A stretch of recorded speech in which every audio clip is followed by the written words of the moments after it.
All right, guys, so I'm sitting in the middle of the river right now.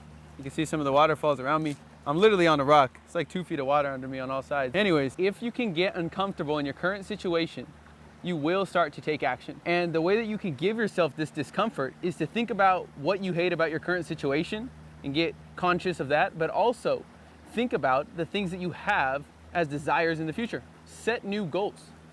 Create a new vision for the life you want to live. And I know I always talk about this idea, but it's because the people who don't go anywhere in life are not lazy, broken people. The people who don't go anywhere in life are the people who simply have no idea where they want to go. When you have a vision and then you get conscious of the discomfort that you currently experience, you will create a feeling of dissatisfaction with the life you're currently in. Some people see that as a bad thing. There's a Buddhism quote and it says, desire is the root of all pain. The root of suffering is desire. Okay? If you're sick and you desire health, you're going to suffer. If you're broke and you desire money, you're going to suffer. If you're fat and you desire to be fit, you're going to suffer. Most people see that as, oh, as long as I desire nothing, I'll never suffer. What they don't realize is that settling brings its own kind of suffering. It brings a pain called regret that is much worse than any pain of discomfort will ever be. So you actually want to give yourself discomfort. You want to give yourself suffering by setting goals, because then you'll actually move. If your current situation is too comfortable, you'll never move, right? If you wake up every day and you scroll your phone in your warm bed, you have a nice heater on, you know, you hang out, you go do your job, you come home, you hang out with your friends, you drink a little bit on the weekends, go party, go watch TV. That comfortable life will keep you there, but you'll end up being regretful in the future. If you're uncomfortable every day as you do things, you work out even if you don't want to, you meditate even if you don't want to, you read books, you work, you sell, you make asks, even if you don't want to, even if it's uncomfortable. Or for most successful people, because it's uncomfortable. Okay, they know the growth is in the discomfort, the growth is in the pain. A quote I heard from an ultra endurance athlete one time, Amelia Boone, she says, when the pain starts, the work starts. So even at the gym, when the pain starts, if you're, for example, anxious about going inside and being around people, when you walk in, the growth starts. Not sitting in your car in the parking lot. When you're in the gym, pushing out reps of whatever you're doing, maybe chest presses, let's just say, you're pushing out reps. You get to the 7th rep, and it finally gets so hard you don't want to push another rep. That is exactly the moment the work starts. The work meaning where you get most of the growth from. Okay, all the hard work is what leads to the great results. So lean into the painful reps. Go find things that you're nervous about doing, scared of doing, feel uncomfortable, feel new, etc., and go do them. Use that as signal to show you where you should go, not where you should avoid. Successful people know leaning into these things, using them as signal instead of things that they should turn away from, is how they actually get most of their growth. Okay, so that's how you want to start looking at that. But back to this idea that when you create a vision for the life you want to live, and it's out of alignment with who you are today, you're gonna feel suffering. But that suffering is good because it will get you to move. You're not lazy, you're lacking clarity. I say it all the time. You're not lazy, you're lacking clarity. Every human lacking clarity looks like they're lazy. Okay, the most ambitious, driven people are only ambitious and driven because they have a big vision and a big why. So the second step, after you create the vision of your life that you want to live, whatever that is, you start setting goals for that. The second step is to figure out who already has it, figure out what skills, habits, beliefs, values they have, what behaviors they did day to day to create the life they are living now, to become the person they are now. And you want to start engaging in those things. And the third and final step is you must create a why. And that vision of where you want to go and getting conscious of the uncomfortable things you're experiencing today is going to help you create your why. A why is simply the meaning behind everything, the meaning behind you trying hard.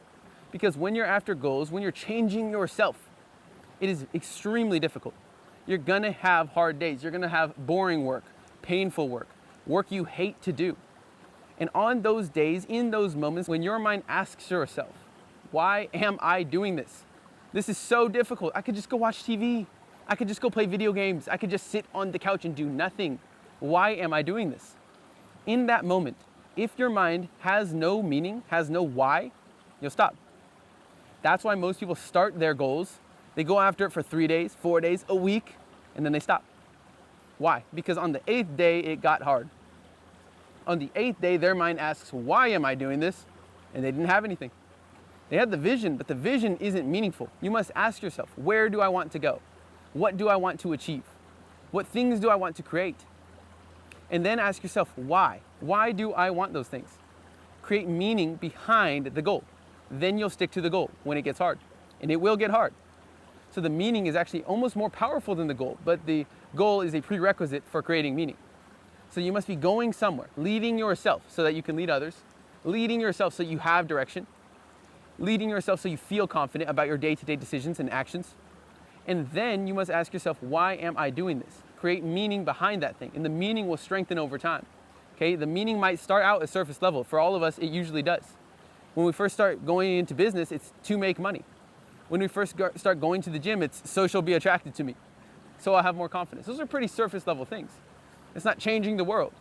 But later, as you pursue those goals, as you get better, as you do pursue that meaning and it becomes real to you, it becomes your purpose day to day, week to week, month to month, year to year, and you finally start impacting others with it, your meaning will grow. It will grow in strength, but also in magnitude, in impact. What I mean by that is maybe in 3 years after hitting the gym every day, you're actually trying to lead other people to get in the gym because of the ways it changed your life. You want to help them do the same for them. And that's a much bigger meaning, more impactful meaning on the world than I want to look good so she loves me, so she likes me, right? But at the start, as long as your meaning gets you to move, it is a fantastic meaning. You get it? As long as your meaning got you to the gym, even if it was just to look good for that sexy girl, if your meaning got you into business, even if it was just to make money, at least it got you moving.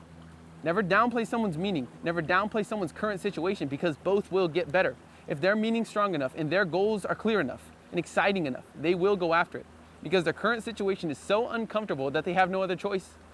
Okay? So as lazy people are just people without clarity and meaning, ambitious people are just people with those two things. They have clarity, they have meaning. Their clarity is exciting, their meaning is powerful, and they've gotten aware that their current situation is not the life they want to live forever. And that forces them to move. It forces them to take action, which makes it seem like they're ambitious and driven and hungry and powerful and successful people, all right? These are the ideas, the worldviews that I've decided to adopt over time and build in my own mind because they make me successful. And it's not because I'm some genius, it's because I study successful people and these are the things they tell me to do. I take their ideas and I go apply them and I figure out what works for me and what doesn't. Now I'm sharing what works for me with you, okay? So to recap the video, create the vision of the life you want to live. Start to learn to set goals, because it is a skill, which I'll cover in a different video, so we're not on a tangent. Learn to set and achieve goals consistently that move you in the direction of that vision. How do you do that? Figure out who already has your thing, who already has the life, who already has the body, who already has the car or the business or whatever. Figure out what habits, skills, beliefs, and values they have, and start to adopt those things into your life. Build them, okay? Those are gonna be your goals. You're gonna need skills to change your life, and you're gonna do that by acquiring knowledge and applying it consistently for a long time until you achieve your goals. And you'll fumble and stumble and fall down on your way there. You'll embarrass yourself, it'll be painful, it'll have suffering involved to achieve anything great. And with that in mind, you must do step number 2, which is to create your why. There's a book called Start With Why and a book called Man's Search for Meaning. I'll link them both in the description. This is where I've learned the idea of creating meaning in my life.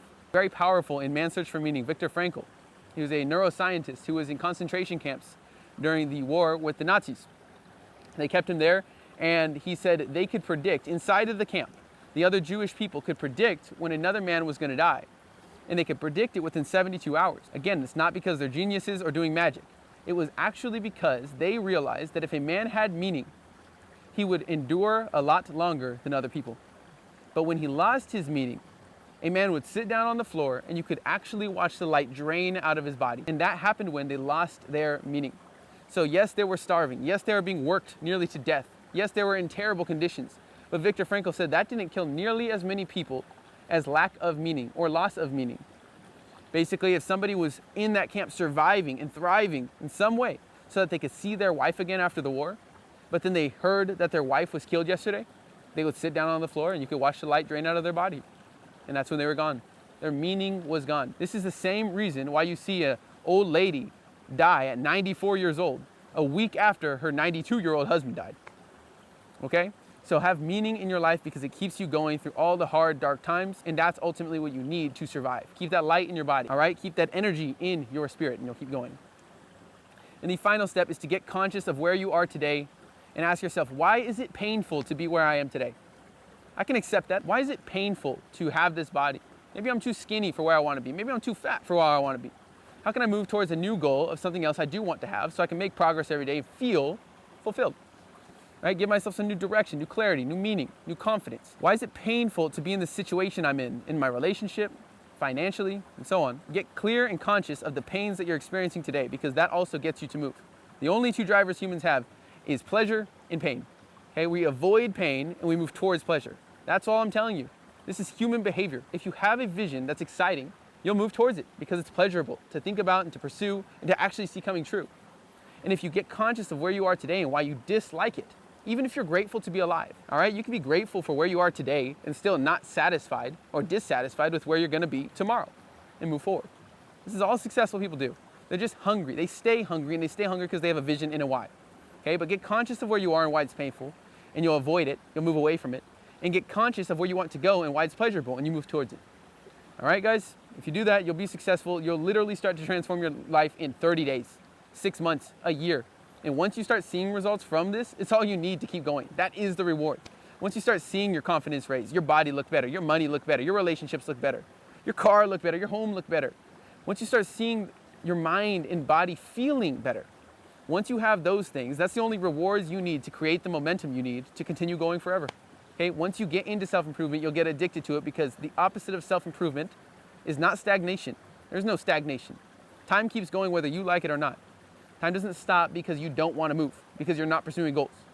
So it's not stagnation that you're in when you're not self-improving. You're actually in decay. If you're not self-improving, you're in self-decaying.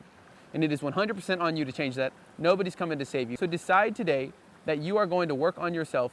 You're going to work on goals so you can live a fulfilled life and take full responsibility for the results that you have, which are good or bad in your life, because ultimately it comes down to you. Upgrading yourself is a single player game. Playing life is a multiplayer game. Upgrade yourself in private so that you can live the best and be the most valuable you possibly can in public to other people who you care about.